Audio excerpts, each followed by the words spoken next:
नमस्ते, आदाब। मेरे साथ डॉक्टर फसाहत हुसैन साहब ईरान से जुड़ रहे हैं। डॉक्टर साहब, आज काफ़ी कुछ उम्मीद थी, जो क्योंकि दोनों तरह की खबरें आई। एक तो खबर ये आई कि अमेरिका से जो डेलीगेशन आया उसमें जेडी वेंस तो नहीं आए, लेकिन बाकी दोनों लोग, विटकॉफ और कृष्णर, ये दोनों लोग पाकिस्तान पहुंचे। अरगाची साहब पाकिस्तान थे। लेकिन एक खबर यहाँ पे ये भी आ रही है कि अरगाची साहब एक सेपरेट उस पे हैं, मिशन पे। वो पाकिस्तान जा रहे हैं, फिर वो मॉस्को रूस जाएंगे और उसके बाद वो ओमान आएंगे, या ओमान जाके रूस जाएंगे, जैसे भी है।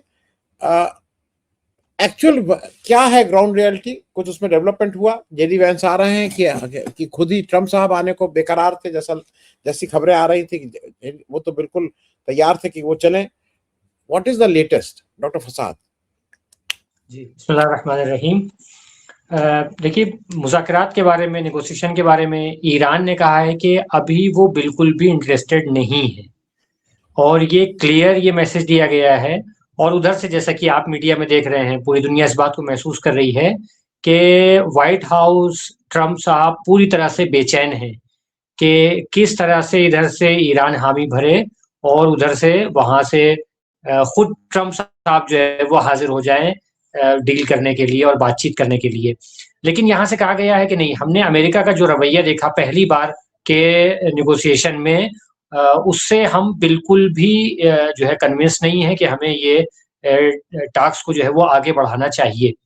लिहाजा जो अराक्ची साहब गए हैं इस्लामाबाद, वो उन्होंने क्लियर कर दिया है कि वो उनका एक फॉरेन मिनिस्ट्री का एक टूर है और हमारे एरिया के इस जो है वो वेस्ट एशिया के बहुत सारे इश्यूज हैं जिन पर डिस्कस करने के लिए वो गए हैं। वो यानी इस्लामाबाद गए हैं, फिर उसके बाद अभी वो खबर ही आई है अभी कुछ देर पहले ही कि वो ओमान चले गए हैं और फिर वहां से मॉस्को जाएंगे। तो उनका एक जो रूटीन एक फॉरेन मिनिस्ट्री का एक काम होता है, वो उस तरह का उनका टूर है कि ज़ाहिर है कि उसमें जो मौजूदा हालात हैं उनका एक बहुत बड़ा दखल है। लेकिन इसका डायरेक्ट कोई यानी ऐसा कुछ नहीं है कि वो कुशनर से जो है वो बात करने के लिए गए हों, अमेरिकन डेलीगेशन से बात करने के लिए गए हों। ये यहाँ पर क्लियरली इस बात को कह दिया गया है और ये ज़ाहिर है कि ये हमें दिखाता है कि कितना अमेरिका बेचैन है कि वो किस तरह से डील कर ले और किस तरह से जो है वो ट्रम्प साहब अपनी जो जीत वो घोषित करना चाह रहे हैं, वो अपनी जीत घोषित कर दें कि उन्होंने बातचीत के ज़रिए इस मसले को हल कर दिया है और ख़त्म कर लिया है। लेकिन फ़िलहाल ऐसी कोई उम्मीद नज़र नहीं आ रही है कि टॉक्स आगे बढ़ेंगी और उसकी वजह वो अमेरिका का रवैया है। अमेरिका का रवैया क्या है, ये हम सब ने देखा कि हम लोगों ने जो है वो देखा होगा उन लोगों को कि जो मिसाल के तौर पर पुश्तैनी तौर पर उनके घर में जो है वो नवाब हुआ करते थे या मिसाल के तौर पर रजवाड़े थे। तो ऐसे घरों में जो बच्चों का बाज़ औक़ात पोतों की कैफ़ियत होती है कि अब इस वक़्त रजवाड़ा नहीं बचा है, नवाब साहब की जो है वो नवाबी नहीं बची है, ज़मीन जायदाद नहीं बची है, लेकिन वो अकड़ जो है वो अभी भी बाक़ी। जी, मैं कह रहा था कि वो जिस तरह से टॉक्स होनी चाहिए, उस तरह से चूँकि आगे नहीं बढ़ी और पहली टॉक्स फ़ेल हो गईं। अमेरिका ने कहा था कि जो ईरान ने 10 पॉइंट्स दिए हैं, उस पर बात होगी, लेकिन फिर बाद में वही पुरानी बातें कि वो आप एनरिचमेंट ना करें और जितना यूरेनियम है वो हमको दे दें, वो इस वज़ह से टॉक्स जो है वो ख़त्म हो गई। तो अब इनका कहना है कि हम आगे इसको नहीं बढ़ाएँगे क्योंकि जो अमेरिका का बिहेवियर है, वो चेंज नहीं हो रहा है और वो चाह रहा है कि किसी तरह से डरा-धमका करके वही डिप्लोमेसी में वो मैदान में तो नहीं जीत सका है, डिप्लोमेसी में कम से कम वो जो है वो कुछ हासिल कर ले। वो मिसाल देते हैं हमारे यहाँ के जो रजवाड़े होते हैं या नवाब ख़ानदान होते हैं, उनके घरानों में नवाबी जो है वो ख़त्म हो गई है, रजवाड़े ख़त्म हो गए हैं, ज़मीन जायदाद बिक गई, इनकम रही नहीं, लोग बात नहीं मानते, लेकिन वो फिर भी लोगों को डराते-धमकाते हैं और अपनी जो है वो हैसियत किसी तरह से बचाने की कोशिश करते हैं। कहते हैं कि वो रस्सी जो है वो जल गई है लेकिन उसके बल नहीं टूटे हैं। नहीं। तो वो अमेरिका का मामला वो है कि जो दुनिया में जितने भी बड़े एनालिस्ट हैं, वॉर एनालिस्ट हैं, उनका कहना है कि अमेरिका इज़ डिफीटेड, वो पूरी तरह से इस जंग को हार चुका है। लेकिन वो चाह रहा है अपनी इज़्ज़त बचाना, तो अब उसके जो अंदरूनी जो ऑडियंस है उसकी, इंटरनल जो उसकी ऑडियंस है, वो उसकी वजह से चाहता है कि वो अपने आप को इस जंग में कामयाब दिखाए, वरना ट्रम्प साहब आने वाले इलेक्शन जो है वो हार जाएँगे। तो अराक़ची साहब बातचीत करने के लिए नहीं गए हैं और इसीलिए कालीबाफ साहब भी उनके साथ में नहीं गए हैं। ये मैंने देखा मीडिया में कुछ जगहों पर इस बात को चलाया जा रहा है कि वो आराक़ची साहब गए और कालीबाफ साहब ने रिज़ाइन कर दिया है, वो नहीं गए हैं। तो बिल्कुल भी ऐसा नहीं है, आराक़ची साहब फ़ॉरेन मिनिस्टर हैं, वो फ़ॉरेन मिनिस्ट्री के टूर पर गए हैं। तो ज़ाहिर है कि उसमें पार्लियामेंट स्पीकर के जाने की कोई गुंजाइश नहीं है। जब ये टॉक्स के लिए गए थे, तो फिर कालीबाफ साहब उनके साथ में गए। जी, मैं एक चीज़ और कहूँगा, ये जो अमेरिका ने जो भी भेजा है, वो मुझे ऐसा लग रहा है कि विटकॉफ जैसा उस दिन भी वो था भाई, एक रियल एस्टेट एजेंट, हम लोग यहाँ दलाल बोलते हैं कि जो मतलब जो रियल एस्टेट की दलाली करते हैं। और दूसरे जो कुशनर साहब हैं, वो उनके दामाद, वो भी बिजनेसमैन जू। तो ये कोई बहुत प्रॉमिसिंग लोग नहीं है जो डिप्लोमेसी समझते हैं, जो उसकी न्यूएंसेस समझते हैं। ये ठेठ बिजनेसमैन है, वो भी बिजनेसमैन किसी मैन्युफैक्चरिंग यूनिट के बिजनेसमैन नहीं, मतलब कोई उद्योगपति नहीं। ये सब आढ़तिये टाइप लोग हैं जो। तो मुझे मैं इस बात को इसलिए कह रहा हूं कि ये बड़ा दुख की बात है कि इस समय दुनिया के भाग्य का फैसला एक तरह से हो रहा है, चीजें वो हैं, इस पे बहुत कुछ दुनिया का कारोबार टिका है दुनिया में आने वाले समय में। और उसके लिए विटकॉफ और कुशनर को अगर वो भेज रहे हैं तो वो संजीदगी तो नहीं है। मेरे ख्याल में इज्जत बचाने की भी बात है कि जेरी वेंस आके यहाँ क्या बैठे रहे हैं। अब विटकॉफ और कुशनर तो आके यहाँ वीडियो गेम भी खेल सकते हैं इस्लामाबाद में, टीवी भी देख सकते हैं, इधर उधर घूम घाम भी सकते हैं। लेकिन जेरी वेंस आके अगर वीडियो गेम खेलेंगे तो अमेरिका की उसमें बड़ी फजीयत होगी। शायद मेरे ख्याल में इसीलिए 2 लोगों को भेजा गया है, बाकी तो और कोई काम नहीं है। मैं अब जरा आ जाऊं, ये ओमान होके मॉस्को जा रहे हैं कि मॉस्को से ओमान आएंगे, जरा इस पे भी जरा बता दीजिए, क्योंकि फिर ये ओमान होके मॉस्को जाएंगे। अब मुझे, क्योंकि ये ओमान वाला बहुत इंटरेस्टिंग है। इंटरेस्टिंग इसलिए है कि ओमान ने अभी तक कुछ नहीं बोला है। ओमान ने ये भी नहीं कहा है कि मुझे ये नहीं चाहिए। ओमान जिसको कहते हैं, अगर आम भाषा में बोले तो ओमान की बैटिंग भी ईरान कर रहा है। ईरान कह रहा है भाई आधा हमारा आधा उनका, हम लोग वी विल शेयर। अब किस उसमें शेयर करेंगे, वो 50-50 होगा, 60-40 होगा, 40-60 होगा, ये मुझे नहीं मालूम, लेकिन वो शेयरिंग की बात कर रहा है। ओमान ने एक बार भी नहीं कहा कि नहीं नहीं नहीं, नहीं मुझे ये सब नहीं भाई अमेरिका। ओमान चुप बैठा है। Oman is also except. अब भाई वो क्यों अपनी बिना बात के करे, जब उसके लिए कोई लड़ रहा है तो वो। और ये विजिट इसलिए इंपॉर्टेंट है कि यहां से शायद बहुत क्लैरिटी हो जाएगी कि अब स्ट्रेट ऑफ हॉर्मुज जो है, क्योंकि ओमान भी अब समझ गया है कि ये एक बड़ा अपने हाथ में ताकत है। तो इसके मुतालिक जरा मैं ओमान और ईरान के रिश्ते, मिडिल ईस्ट में ओमान की अहमियत, और ओवरऑल यूएसए और ओमान के रिश्ते, ये 3 जगह, ईरान ओमान के रिश्ते जो नए बन रहे हैं, यूएसए ओमान के रिश्ते, और ओमान का पूरे मिडिल ईस्ट में उसकी इंपॉर्टेंस। जी बिल्कुल डॉक्टर साहब जी। देखिए ईरान और ओमान के जो रिश्ते हैं उसमें हम इससे पहले भी देखते हैं कि ईरान ने ओमान के साथ में, यूँ तो उसकी एक पॉलिसी रही है, और जैसे हर मुल्क चाहता है कि जो नेबरिंग कंट्रीज़ हैं उनके साथ में उसके रिलेशन अच्छे होने चाहिए। तो ईरान ने भी हमेशा कोशिश की कि सारे नेबरिंग कंट्रीज़ के साथ में उसके रिलेशन अच्छे हों, लेकिन नेचुरली इनमें कई सारे कंट्रीज़ हैं कि जो यूएसए से ज़्यादा जो है वो करीब रहना चाहते हैं, और तो वो उन्होंने ईरान के साथ में उतने अच्छे नेचुरल रिलेशन नहीं रखे, बल्कि बाज़-औक़ात दुश्मनी भी दिखाई है ईरान के साथ में। लेकिन इन कंट्रीज़ में ओमान के साथ में ईरान की ज़्यादा क़ुर्बत रही है, और इसी वजह से हम देखते हैं कि इससे पहले की जो टॉक्स हो रही थी, उनको जो है वो वियना वग़ैरह में रखने के बजाय उन्हें जो है वो ओमान में रखा गया, और ख़ुद ईरान ने जो है वो उन्हें ओमान में रखा। तो एक तरीक़े से ये ट्रस्ट को ज़ाहिर किया कि हमें ओमान के ऊपर जो है वो ट्रस्ट है। तो ये यहाँ पर एक चीज़ जो वाज़ेह तौर पर क्लियर हो गई है, वो ये कि ये न्यू वर्ल्ड ऑर्डर जो बनने जा रहा है पोस्ट वॉर का, इसके अंदर वो कंट्रीज़ के जिन्होंने इस बात को महसूस कर लिया कि हमें जो नया उभरता हुआ पावर है, जो इमर्जिंग पावर है, बल्कि बाज़ लोगों के बकौल एक एस्टेब्लिश्ड पावर बन चुका है ईरान इन्हीं 2 महीनों के अंदर, तो अब हमें उसके साथ में रहना है। तो ओमान ने अपनी तरफ से ये फैसला कर लिया है, लेकिन इसमें कोई शक नहीं है कि वो यानी यूएसए के पास में बहुत सारे रास्ते होते हैं, जो कंट्रीज़ को जिनके ज़रिए से वो परेशान कर सकता है, उन पर सैंक्शंस लगा सकता है। ये सारी चीज़ें यकीनन फ्यूचर की हैं, इसको जो है वो देखा जाएगा। लेकिन ये तय है कि अगर जो एक नया वर्ल्ड ऑर्डर बन रहा है कि जिसके अंदर चाइना एक बड़ा प्लेयर है, रशिया एक बड़ा प्लेयर है, ईरान एक बड़ा प्लेयर है।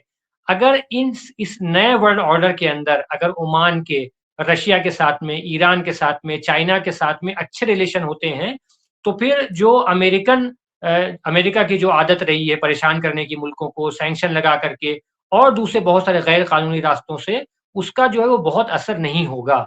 तो यानी ये वाज़े तौर पर ओमान ने अपने आप को उस साइड पर रखा है कि जो एक इमर्जिंग पावर बल्कि एक एस्टैब्लिश्ड पावर है, उसके साथ में अपने आप को कर लिया है। जी। नहीं, लेकिन मैं ये भी मतलब ये लोगों को थोड़ा जानना इसलिए ज़रूरी है कि ओमान चीफ नेगोशिएटर था। ओमान के जो फॉरेन मिनिस्टर थे उनका जब जब जंग शुरू हो गई तो उन्होंने एक बहुत कंक्लूसिव स्टेटमेंट दिया था। उन्होंने कहा था कि भाई ये तो जिस दिन 27 तारीख को हम लोग जब उठे तो हम लोग इस उसके साथ उठे थे कि कल हम लोग ये डील साइन करने जा रहे हैं। वो ये भी कहे कि उन्होंने ये भी बताया कि बहुत से कंसेशंस जो सुप्रीम लीडर उस समय के सीनियर खामनाई साहब थे उन्होंने मान भी लिए थे। काफी कुछ वो ये थे कि भाई इसको एक वॉर को अवॉइड किया जाए, अमन चैन हो, क्यों करें। जो एक मुझे ऐसा लगता है कि जो एक जो मैंने हम और आप पहले भी बात कर चुके हैं, एक 80-85 साल का व्यक्ति जो नेगोशिएट करेगा और एक 60-55-60 साल का करेगा, दोनों के बिल्कुल नजरिए, दोनों की बहुत सी चेंजेस होंगे। ओमान बिल्कुल साफ साफ खुल के आया कि इसमें जो पूरी गलती हुई थी और उसके हिसाब से वो यूएसए और इजराइल की थी। उसने इसमें कोई मतलब स्टेटमेंट देने में उसने कोई कोताही नहीं की। लेकिन एक चीज मैं जरा दर्शकों को और बता दूं कि जब ये नेगोशिएशन कर रहे थे तो अरगाची ही साहब was the main negotiator Iran की तरफ से और विटकॉफ मेन नेगोशिएटर थे यूएसए की तरफ। ये मैं सिर्फ इसलिए बता रहा हूं कि एक सर्टेन अमाउंट ऑफ आपस में वो भी बन चुका है। अब वो नहीं हो पाया या हो पाया जैसे भी है, हाँ अंडरस्टैंडिंग नहीं। तो ओमान मेरे ख्याल में कोई इस तरह की बातें नहीं करना चाह रहा है कि अभी यूएसए में एक पागल आदमी बैठा हुआ है, वो मालूम नहीं क्या वहां करने लगे, कुछ करने लगे। लेकिन वो डिसाइसिवली ईरान के पक्ष में नजर आ रहा है। और मैं इस बात को इसलिए कर रहा हूं कि अगर वो पाकिस्तान से होके ओमान में आ रहे हैं तो वो अपनी पेशबंदी भी ईरान कर रहा है, क्योंकि वो लेबनान के लिए बैटिंग कर रहा है इस समय। लेबनान का 2-3 हफ्ते का फिर 3 हफ्ते का शायद फिर सीज फायर एक्सटेंड हुआ है। मैं जरा पोजिशनिंग इसलिए पूछ रहा हूँ कि ओमान अदरवाइज तो बहुत छोटा देश है। अब अगर स्टेट ऑफ हॉर्मुज में उसका कंट्रोल भी हो जाता है तो वो इंपॉर्टेंट प्लेयर हो जाएगा। मैं इस पे जरा एक चीज, क्योंकि मिडिल ईस्ट के लिए कितना इंपॉर्टेंट, मिडिल ईस्ट में भाई सऊदी अरेबिया सबसे बड़ा, मक्का मदीना, वहां उनके पास दौलत ज्यादा, उनके पास सब कुछ ज्यादा, उनके पास ताकत ज्यादा।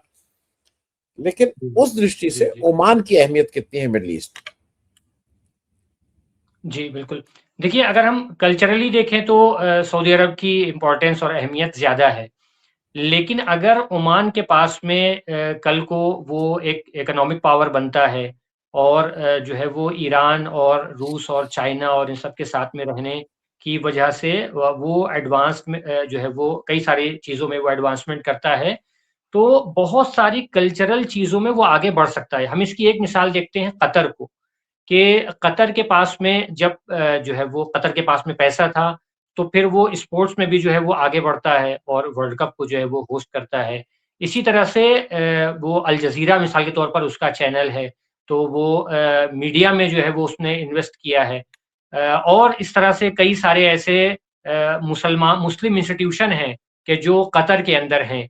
तो ये जो कल्चरल जो इम्पोर्टेंस है मुसलमानों के दरमियान में, अगर ओमान इसको, मैं एग्ज़ैक्टली चूँकि मैंने वहाँ के जो पर्सनैलिटीज़ हैं, कोई मेरा ऐसा मुतालिया नहीं है उनका, लेकिन अगर वो एक लॉन्ग टर्म सोच लेकर के चलेंगी, तो ये जो कल्चरल एक इम्पोर्टेंस होती है किसी भी कंट्री की, वो ऐसी है कि अगर कोई लॉन्ग टर्म सोच रखता हो, तो चंद डिकेड्स में उसको डेवलप कर सकता है।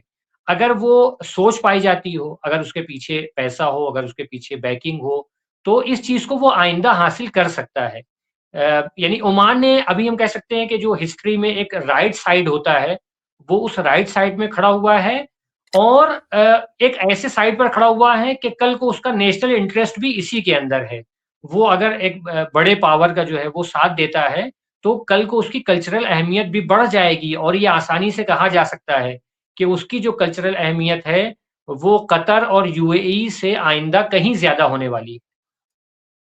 जी, मैं अब ज़रा एक बार थोड़ा, क्योंकि इसलिए ये भी इम्पोर्टेंट है, इसके साथ ही वो करें, ये रूस जो है वो क्योंकि स्ट्रैटेजिकली यूक्रेन आके तुरंत सऊदी अरेबिया और 3 देशों को वो अपनी पेशबंदी की, मैं उनको, उसने ड्रोन भी दे दिए, उनको ट्रेनिंग भी दे दी, अपने आदमी भी पहुंचा दिए।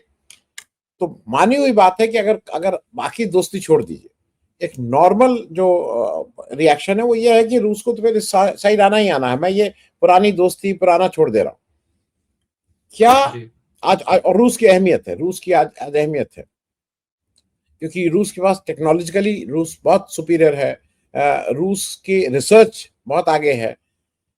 ये जो अब जा रहे हैं अरगाची साहब रूस, तो क्या इस तरह, क्योंकि मुझे कहीं से ये भी है कि शायद ये कोशिश में कहीं ना कहीं ईरान है कि उसका भी एक स्ट्रेटेजिक प्रॉपर अलायंस किसी पावर के साथ हो जाए, और वो इमीडिएट नेबर नहीं, या तो चीन या रशिया, और ज्यादातर लोग बिटवीन चीन एंड रशिया में रशिया को बेहतर मानते हैं, कई कारण हैं उसके। मैं इस पे भी रशिया जो अरगाची साहब जा रहे हैं उसको लेके आप लोगों के मन में क्या है इस समय? जी। देखिए अभी कुछ दिनों पहले ही मेरा अंदाज़ा ये है कि शायद 1 साल अभी शायद हुआ है कि ईरान ने रूस के साथ में अपनी 25 इयर्स की स्ट्रैटेजिक जो है वो डील की है। तो रूस जो है वो स्ट्रैटेजिक पार्टनर है ईरान का। तो इस माना में कि ईरान के रूस के साथ में अच्छे रिलेशन है, रूस के जो है वो ईरान के साथ में अच्छे रिलेशन है। पर्सनली पुतिन साहब जो है वो खामनाई साहब, शहीद खामनाई साहब को जो है वो बहुत ज़्यादा इम्पोर्टेंस देते थे और उनके जो है वो बहुत अकीदतमंद थे। तो रूस और ईरान के जो रिलेशन हैं वो स्ट्रैटेजिक है और यानी इसको एक ऑफ़िशियली एक डील भी जो है वो इन्होंने साइन की, 25 साल की डील को जो है वो साइन कर लिया है।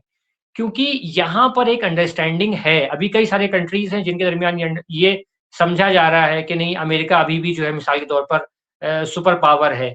लेकिन ये अंडरस्टैंडिंग ईरान के अंदर है कि अमेरिका जो है वो एक डूबता हुआ सूरज है, डूबता हुआ टाइटैनिक है और कि जिसके अंदर जो है वो उसकी ज़र्क़-व-बर्क़ बहुत ज़्यादा है, चमक-दमक उसकी बहुत ज़्यादा है, लेकिन वो डूबते हुए टाइटैनिक की तरह से है।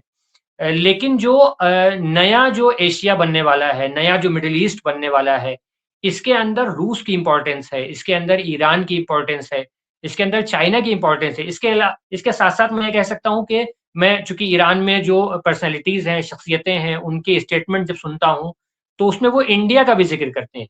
कहते हैं कि जो नया एशिया बनेगा, जब वो अमेरिका के इन्फ्लुएंस से आज़ाद हो जाएगा, तो उस एशिया में इंडिया की भी बहुत इम्पोर्टेंस है और वो 4 बड़े प्लेयर के जो एशिया में उभरेंगे, वो यही रूस, चीन, ईरान और हिंदुस्तान हैं। तो यानी ईरान जो है वो इन कंट्रीज़ को देखता है कि ये न सिर्फ़ ये कि एशिया का फ्यूचर है, बल्कि एक तरीके से आप कह सकते हैं कि न्यू वर्ल्ड ऑर्डर और दुनिया का जो है वो फ्यूचर इनके साथ में। जी, और मैं मतलब मैं क्लोज करूं उसके साथ में एक और चीज, मतलब ये इसलिए समझना जरूरी है कि अब भले ही उसका अपना जो भी रहा हो, जो भी करें, अमेरिका के ट्रंप ने जो बहुत बड़ा भला बुरा कहा इंडिया के बारे में, खराब शब्दों का इस्तेमाल किया, खराब लफ्जों का इस्तेमाल किया इंडिया और चाइना के बारे में, कोई नहीं बोला है। ईरान ने उसको तुरंत रिबटल किया कि भाई आप इस तरह से कैसे कर सकते हैं, और एक पुरानी सभ्यता है वो है। तो वो मुझे लग रहा है कि ईरान का जो डिप्लोमेसी वाला फ्रंट है वो बहुत बेहतरीन ढंग से उसको चलाया जा रहा है, क्योंकि वो कांस्टेंट है, निरंतर है। कोई छोटी छोटी चीजों को भी वो छोड़ नहीं रहे हैं। अगर कहीं भी इस तरह की, क्योंकि ये स्टेटमेंट नहीं भी दे सकते थे, कोई ऐसा नहीं था, लेकिन स्टेटमेंट देने से दो चीजें हुई हैं।